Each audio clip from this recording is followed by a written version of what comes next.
नमस्कार, मैं हूं सौरभ चंद केसरी और e learning with Saurabh sir में आप सभी का स्वागत करता हूं। गुप्त वंश के एमसीक्यू लेकर मैं आया हूं आप लोगों के लिए। आज 30 क्वेश्चन करते हैं और पूरे गुप्त वंश को 3 वीडियो में कंप्लीट कर लेंगे हम लोग। तो पहला क्वेश्चन है, चलिए स्टार्ट करते हैं। पहला क्वेश्चन है, गुप्त वंश का संस्थापक कौन था? ऑप्शन ए घटोत्कच, चंद्रगुप्त, श्रीगुप्त, इनमें से कोई नहीं।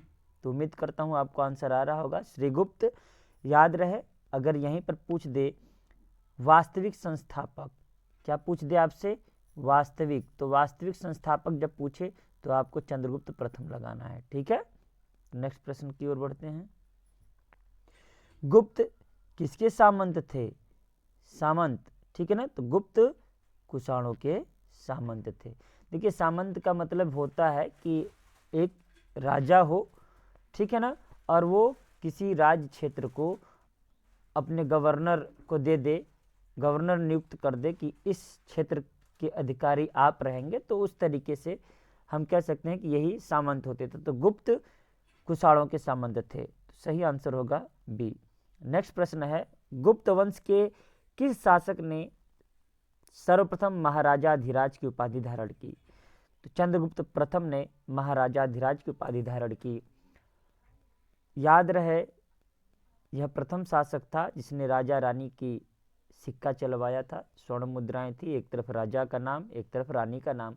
ऐसा भी माना जाता है कि एक तरफ राजा के चित्र, दूसरी तरफ रानी के चित्र। तो यह प्रथम शासक था जिसने राजा रानी का सिक्का चलवाया। नेक्स्ट प्रश्न है, सूची 1 को सूची 2 से मिलाना है। तो आप देख सकते हैं, जो प्रयाग प्रशस्ति है या इलाहाबाद प्रशस्ति भी उसको कहते हैं, तो यह किस में मिलेगा? समुद्रगुप्त, कुमारगुप्त, स्कंदगुप्त, बंधु वर्मन। तो यहाँ पर एक का एक हो जाएगा समुद्रगुप्त, इसमें तो कोई दिक्कत है नहीं। भीतरी अभिलेख हमने पढ़ाया है, स्कंदगुप्त का तीसरे का तीसरा हो जाएगा, ठीक है ना। और देखिए, विलसड और मंदसौर बचा है। तो हम लोग जब गुप्त काल पढ़ रहे थे तो उसमें आप लोग देखे होंगे कि मंदसौर लेख से हम लोगों को बंधु वर्मन के बारे में पता चलता है। तो ये तो दिख रहा है 1, 2, 3 और 4। तो सही ऑप्शन क्या होगा? ए का 1, बी का 2, सी का 3 और डी का 4। तो उम्मीद करता हूँ क्वेश्चन समझ में आया होगा। नया क्वेश्चन कहीं दिखे तो आप नोट्स पर लिख लीजिएगा। देखिए, एसएससी 2002 में आया हुआ प्रश्न है, गुप्त शासन के दौरान निम्नलिखित में से ऐसा व्यक्ति कौन था जो एक महान खगोल विज्ञानी और गणितज्ञ था? तो हम लोग बात की हैं आर्यभट्ट के बारे में। ये सभी लोग जानते हैं, जिन्होंने शून्य के बारे में बताया, दशमलव के बारे में बताया और पाई के बारे में बताया। अर्थात तीनों चीज़ों की खोज आर्यभट्ट ने किया था। इसके अलावा सूर्य सिद्धांत भी इन्होंने दिया था। हम लोग डिटेल में पढ़ चुके हैं, एमसीक्यू बस लगा रहे हैं। गुप्त शासकों की सरकारी या दरबारी भाषा क्या थी? तो संस्कृत थी। क्या थी? संस्कृत। याद रखना है आपको। इतिहासकार वी.ए. स्मिथ, विस्टेन आर्थर स्मिथ, ठीक है ना, ने किसकी विजयों से प्रभावित होकर उसे भारत का नेपोलियन कहकर पुकारा? तो भारत का नेपोलियन तो एक ही व्यक्ति हैं, वो है समुद्रगुप्त। याद रहे, यही वी.ए. स्मिथ वो व्यक्ति हैं जिन्होंने कालिदास को भारत का शेक्सपियर भी कहा गया है, इन्हीं के द्वारा, ठीक है। गुप्त वंश का वह राजा कौन था जिसने हुड़ों को भारत पर आक्रमण करने से रोका? कुमारगुप्त, समुद्रगुप्त, स्कंदगुप्त, चंद्रगुप्त। स्कंदगुप्त, ठीक है ना, इसी के समय में हुड़ों का आक्रमण हुआ था। गुप्त राजवंश किस लिए प्रसिद्ध था? तो देखिए, गुप्त राजवंश अपने कला और स्थापत्य के लिए यह प्रसिद्ध था। आप देखेंगे, दशावतार का देवगढ़ मंदिर, शिव मंदिर, विष्णु मंदिर, लक्ष्मण मंदिर, लक्ष्मी मंदिर, अजंता का गुफाओं में चित्रकारी संबंधित, मतलब क्या है कि ये, और मेहरौली का लौह स्तंभ आपको पता ही है। तो स्थापत्य कला में यह बहुत प्रसिद्ध था। हालांकि साहित्यिक कार्यों के लिए भी प्रसिद्ध थे, लेकिन सबसे अधिक अगर बात किया जाए तो अपने कला और स्थापत्य के लिए प्रसिद्ध थे। नेक्स्ट प्रश्न है, अजंता कलाकृतियाँ किससे संबंधित हैं? तो गुप्त काल से संबंधित है, कोई दिक्कत है नहीं। देखिए, इसमें 16, 17 और 19 नंबर की जो गुफा है वो गुप्त काल से संबंधित है। याद रहे टोटल 29 गुफाएं हैं इसमें, ठीक है ना। नेक्स्ट प्रश्न की ओर बढ़ेंगे हम लोग।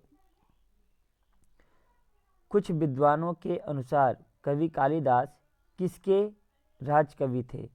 सभी को पता है भाई, चंद्रगुप्त विक्रमादित्य के। क्यों? क्योंकि इनमें 9 रत्न थे और 9 रत्नों में से प्रमुख कालिदास थे। इनकी बहुत सारी रचनाएं हैं, जैसे अभिज्ञान शकुंतलम, कुमार संभव, विक्रम वर्षियम, मालविकाग्निमित्रम, ठीक है ना। 7 हैं, आपको लिखवाया हूँ, पढ़ते रहिए। नेक्स्ट प्रश्न है, अजंता चित्रकारी का विषय वस्तु निम्नलिखित में से किससे संबंधित है? तो बौद्ध धर्म से संबंधित है, ठीक है। नेक्स्ट प्रश्न है, उत्तर गुप्त युग में जो विश्वविद्यालय प्रसिद्ध हुआ था वह नालंदा विश्वविद्यालय था, ठीक है ना। देखिए याद रहे, सबसे प्राचीन विश्वविद्यालय के बाद जब पूछे कि भारत का प्राचीन विश्वविद्यालय कौन सा है, तो नालंदा विश्वविद्यालय है। इसी नालंदा विश्वविद्यालय को बख्तियार खिलजी ने क्या कर दिया था? नष्ट कर दिया था। ऐसा भी कहा जाता है कि जब इसमें आग लगा दिया गया था उसके द्वारा, तो लगभग कई महीनों के सालों तक उसके पुस्तकें जलती रहीं। तो नेक्स्ट प्रश्न है, अरण्य अभिलेख का संबंध किस शासक से है? तो भानुगुप्त से है। याद रहे, भानुगुप्त को ही कुमारगुप्त तृतीय के नाम से भी जाना जाता है, लेकिन कुछ किताबों में यह लिखा गया है कि भानुगुप्त अंतिम शासक था, जो कि गलत है। गुप्त काल का अंतिम शासक विष्णुगुप्त था, ठीक है ना। याद रहे, अरण्य अभिलेख में सती प्रथा का भी उल्लेख है। इसकी पत्नी सती होती है, इसी का उल्लेख मिलता है। नेक्स्ट प्रश्न है, फायान किसके शासनकाल में आया था? देखिए, अगर ह्वेनसांग लिखे तो ह से हर्षवर्धन, ह से ह्वेनसांग, लेकिन फायान लिखे तो चंद्रगुप्त द्वितीय, ठीक है। ये इसने क्या फा क्यों की लिखा था, और ह्वेनसांग में की यूं सी यूं की लिखा था, तो वो याद रखिएगा आप किताबें।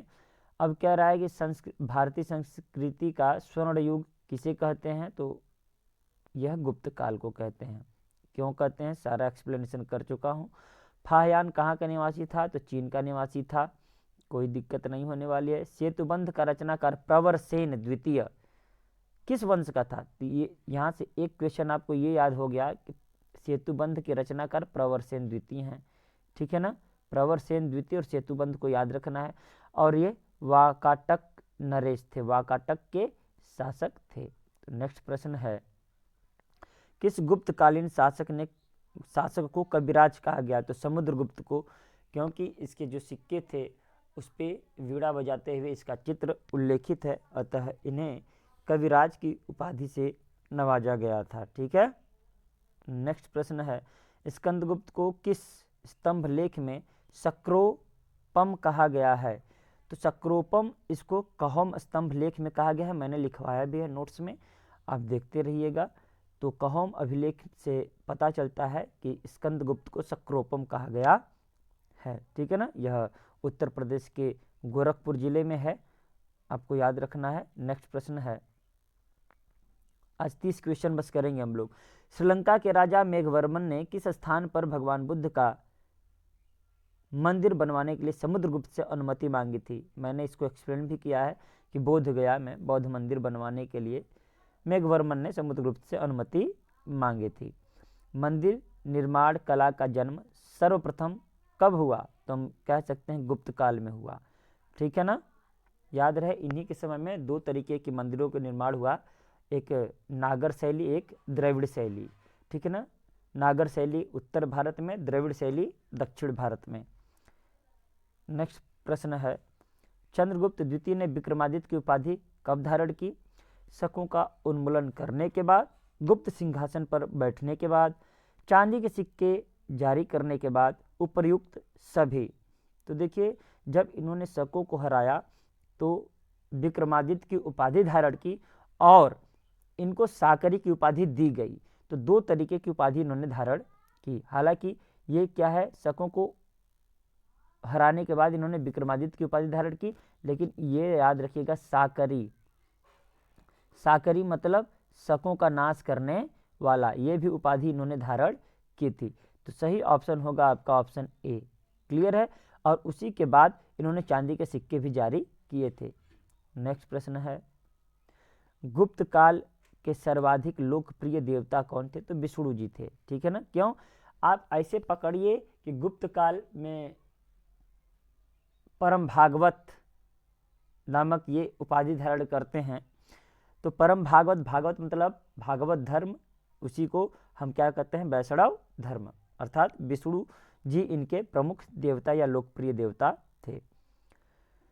चंद्रगुप्त द्वितीय ने अपने किस विजय की खुशी में चांदी के विशेष सिक्के जारी किए? अभी हमने बताया कि शकों को पराजित करने के बाद, बताया था पिछले क्वेश्चन में। तो सही ऑप्शन क्या है? शकों को पराजित करने के बाद। याद रहे इनके सिक्कों को क्या कहा जाता था? पूछता है कभी कभी, तो रुपयक कहा जाता था। क्या कहा जाता था? चांदी के सिक्के को रुपयक, सोने के सिक्के को दिनार और तांबे के सिक्के को कौड़ी। नेक्स्ट प्रश्न है, मेहरौली स्थित लौह स्तंभ का निर्माण किस सदी में हुआ? तो हमने बताया है चतुर्थ पंचम सदी में, चतुर्थ सदी आप कह सकते हैं। सही ऑप्शन है चतुर्थ सदी, ठीक है ना। चतुर्थ सदी में मेहरौली का है और पांचवी सदी में या चौथी पांचवी सदी में आप कह सकते हैं नालंदा का। तो नेक्स्ट प्रश्न है, फाहयान और ह्वेनसांग के राज्यों को देखा, किसके किसके राज्यों को देखा? देखिए, फाहयान चंद्रगुप्त द्वितीय के और ह्वेनसांग, ह से हर्षवर्धन, ह से ह्वेनसांग। तो चंद्रगुप्त द्वितीय, ये देखिए मौर्य दिया है, इसके चक्कर में मत फंसिएगा। और पहले हर्ष हो नहीं सकता क्योंकि दोबारा हर्ष होना चाहिए दूसरे नंबर पर, दूसरे नंबर पर हर्ष यहाँ है और चंद्रगुप्त विक्रमादित्य यहाँ है। तो ऑप्शन नंबर डी सही है। तो आपको याद रखना है चंद्रगुप्त विक्रमादित्य और हर्षवर्धन। धन्वंतरी थे, धन्वंतरी देखिए नवरत्नों में से एक थे और चंद्रगुप्त विक्रमादित्य के दरबार में एक चिकित्सक थे, राजवैद्य थे। तो सही ऑप्शन बी होगा। गुप्तकालीन शासन प्रणाली किस प्रकार की थी? तो निश्चित रूप से जब राजा बन रहे हैं, सम्राट बन रहे हैं, तो राजतंत्रात्मक ही होगा। लोकतंत्रात्मक गणतंत्रात्मक तो हो ही नहीं सकता, तो राजतंत्रात्मक सही जवाब होगा। ये कॉमन सेंस वाली बात थी। फाहयान द्वारा रचित ग्रंथ फो कुओं की, ठीक है ना, फा क्यों की भी लिखा जाता है, निम्न में से किसका विवरण नहीं मिलता है? तो देखिए इस फा क्यों की, देखो कट गया है, अब फिर से करना पड़ेगा। हम लोग पूरा यही कर लेते हैं कि उनमें जो बौद्ध का सिद्धांत है उसका वर्णन नहीं मिलता है, ठीक है, बाकी सभी का वर्णन मिलता है। तो चलिए कभी फिर भी देख लेंगे उसको। अब कट गया, गलती से बैक हो गया तो कर लिए। मिलते हैं नेक्स्ट वीडियो में, तब तक के लिए नमस्कार।